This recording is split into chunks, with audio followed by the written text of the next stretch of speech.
இங்க ஊர்ல திருவிழா நடந்துட்டு இருக்கா. அப்ப இவர் பேரனுக்கு மருந்து குடுக்கணும்னு சொல்லிட்டு அவங்க வைஃப் கிட்ட சொல்லிட்டு அங்க இருந்து கிளம்பிடுறாரு. போற வழியில இவங்க வீட்டு கீழ இருக்க சாலமன் ஒருத்தவன் குடிச்சிட்டு போறான். அதை பாத்துக்கிட்டே போறாரு. நீ உங்க நாயை கட்டி போட்டு இவன் சின்ன பையனுக்கு மருந்து குடிச்சிட்டு தூங்க வச்சிடறாரு. ஆனா திடீர்னு நாய் குலைக்க ஆரம்பிச்சிடுது. அதை கேட்டதுமே நாயை கூட்டிட்டு வந்து உள்ள கட்டி போறாரு. பட் கொஞ்ச நேரத்துல கீழ் வீட்டுல இருந்தவங்க திருவிழா முடிச்சிட்டு வராங்க. பார்த்தா அந்த குடிச்சிட்டு போன சாலமன் கீழே ரத்த வெள்ளத்துல விழுந்து கிடக்குறான். அதை பார்த்ததுமே இவரை கதவை தட்டி கூப்பிடுறாங்க. இவர் கவர்மெண்ட் ஹாஸ்பிட்டல்ல பார்மசிஸ்டா ஒர்க் பண்றாரு. பல்ஸ் செக் பண்ணி பார்த்தல ரொம்ப லோவா இருக்குன்னு சொல்லிட்டு ஹாஸ்பிட்டல் கூட்டிட்டு போக சொல்றாங்க.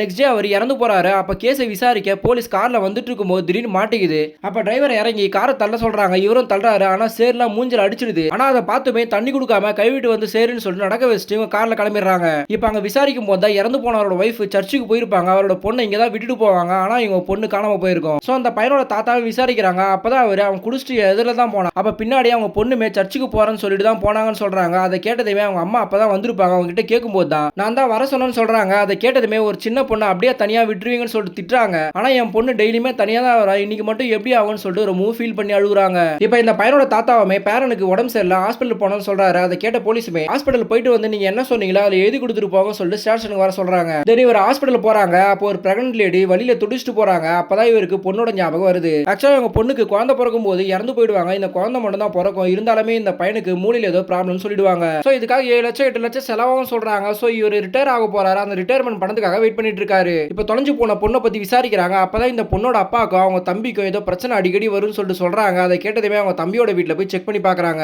ஆக்சுவலா அவன் பூசாரியா இருப்பான். ஆனா இந்த திருவிழாக்கு பூசாரியா வேலை செஞ்சிருக்க மாட்டான். அதுக்கு பதிலா 2-3 நாள்ல வேலை இருக்குன்னு சொல்லிட்டு போயிருப்பான். சோ இதே மாதிரி தான் 2 வருஷத்துக்கு முன்னாடி ஒரு பொண்ணு காணாம போயிருப்பா. அப்ப இவனை விசாரிக்கும் போது கூட 2-3 நாள் வேலைக்கு வெளியூர் போயிருப்பான்னு சொல்லியிருப்பாங்க. சோ இவன் மேல சந்தேகப்பட ஆரம்பிக்கிறாங்க. அதே டைம்ல இந்த தொலைஞ்சு போன பொண்ணோட அம்மா ஒவ்வொரு வீட்லயும் போய் அவங்க பொண்ணு இருக்கான்னு சொல்லிட்டு கேட்டுட்டு ரொம்ப ஃபீல் பண்ணிட்டு இருக்காங்க.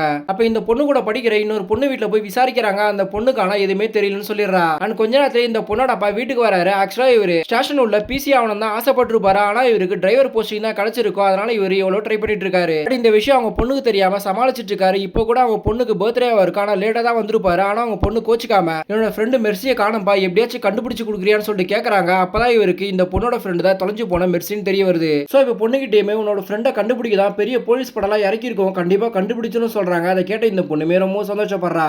நைட் அந்த பையனோட தாத்தா கேஸ் எழுதி கொடுக்க ஸ்டேஷன் வந்து எழுதிட்டு இருக்காரு. அப்பதான் இவருக்கு ரோட்ல வரும்போது ஒருத்தர் எங்களையே பார்த்துக்கிட்டு குடிச்சிட்டு இருந்தா. ஆனா அவன் மூஞ்ச சரியா பார்க்கலன்னு சொல்றாரு. அதை கேட்டதுமே அதையுமே எழுதி வைக்க சொல்றாங்க. இப்ப எல்லாத்தையும் எழுதி கொடுத்துட்டு இப்ப வீட்டுக்கு வராரு. அப்ப அவங்க வைஃப் பக்கத்து வீட்டுல மெர்சியை காணணும் அவங்க அம்மா ரொம்ப ஃபீல் பண்ணி அழுதுட்டு இருப்பாங்க. அதுக்காக அவங்க போய் விசாரிக்க போயிடுறாங்க. இவரும் அவங்க பேரட படிக்க வச்சுட்டு ஃப்ரிட்ஜை போய் திறக்கிறாரு. பார்த்தா அந்த மெர்சின்ற பொண்ணு ஃப்ரிட்ஜில் தான் வச்சிருக்காரு.